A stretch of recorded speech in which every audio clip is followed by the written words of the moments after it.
ఆంధ్రప్రదేశ్ రాష్ట్రంలో నివాసిస్తున్న లక్షలాది మంది ప్రభుత్వ ఉద్యోగులు, ఉపాధ్యాయులు మరియు పెన్షనర్ల భవిష్యత్తుకు సంబంధించి ఇప్పుడు ఒక అత్యంత కీలకమైన మరియు ఉత్కంఠభరితమైన అప్డేట్ అయితే వెలువడింది. రాష్ట్రంలో కొత్తగా కొలువుదీరిన ప్రభుత్వం ఎన్నికల సమయంలో తమ మేనిఫెస్టోలో ఇచ్చిన హామీల అమలు విషయంలో ఎప్పుడు పురోగతి సాధిస్తుందా అని లక్షలాది కళ్ళు ఆశగా ఎదురుచూస్తున్నాయి. ఎన్నికల ప్రచార పర్వంలో మేము అధికారంలోకి రాగానే ఉద్యోగుల కష్టాలను తీరుస్తాం, వారి ఆర్థిక స్థితిగతులను మెరుగుపరుస్తామని చెప్పిన వాగ్దానాలు క్షేత్రస్థాయిలో ఎప్పటికీ కార్యరూపం దాల్చుతాయి అని అంశంపై ఇప్పుడు పెద్ద ఎత్తున చర్చ జరుగుతుంది. రాష్ట్ర ప్రభుత్వ యంత్రాంగంలో వెన్నెముక లాంటి ఉద్యోగ వర్గానికి మేనిఫెస్టోలో పొందుపరిచిన ప్రతి అంశం ఒక ప్రాణవాయువు లాంటిది.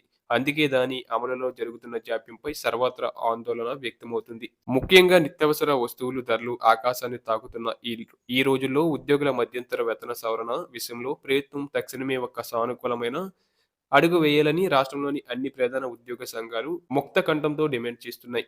పీఆర్సీ అమలులో సాంకేతిక కారణాలు జాప్యం జరిగినప్పుడు ఉద్యోగులకు తక్షణ ఆర్థిక వెసులుబాటు కల్పించేందుకు ఈ ఐఆర్ అనేది ఒక సంజీవనిగా పనిచేస్తుంది.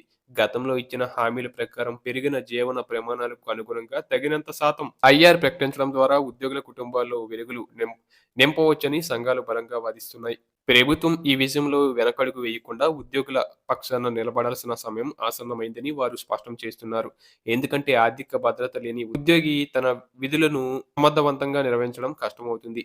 అత్యంత ప్రధానమైన మరియు దీర్ఘకాలికంగా పెండింగ్‌లో ఉన్న 12వ పీఆర్‌సీ అమలు ప్రక్రియను కూడా వేగవంతం చేయాలని ఉద్యోగ లోకం గట్టిగా కోరుతుంది.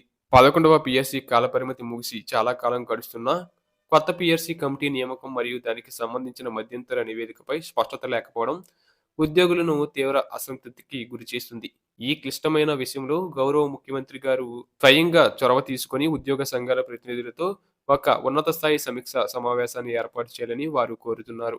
ఆ సమావేశంలో పీఆర్‌సీ అమలుకు సంబంధించిన విధి విధానాలను లోతుగా చర్చించి ఒక ఖచ్చితమైన కాల పరిమితితో కూడిన అధికారిక ప్రకటన చేయాలని డిమాండ్ చేస్తున్నారు. దీనివల్ల ఉద్యోగుల్లో నెలకొన్న సందిగ్ధత తొలగిపోవడమే కాకుండా పరిపాలనా వ్యవస్థలో వారు మరింత ఉత్సాహంగా మరియు బాధ్యతాయుతంగా పాల్గొనే అవకాశం ఉంటుంది. రాష్ట్ర వ్యాప్తంగా ఉన్న లక్షలాది మంది యువ ఉద్యోగులు భవిష్యత్తుకు మరియు వారి వృద్ధాప్యానికి ముడిపడి ఉన్న సిపిఎస్ రద్దు అంశం ఇప్పుడు ఒక ప్రధాన ఎజెండాగా మారింది.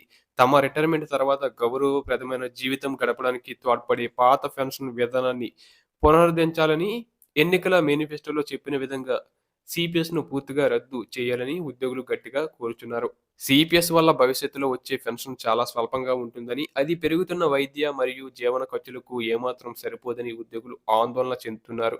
కేవలం చర్చలకు మాత్రమే పరిమితం కాకుండా సిపిఎస్ రద్దుపై ఒక చారిత్రాత్మక మరియు సానుకూల నిర్ణయం తీసుకోవాలని, దీని ద్వారా లక్షలాది కుటుంబాలకు సామాజిక భద్రత కల్పించాలని వారు ప్రభుత్వాన్ని వేడుకుంటున్నారు.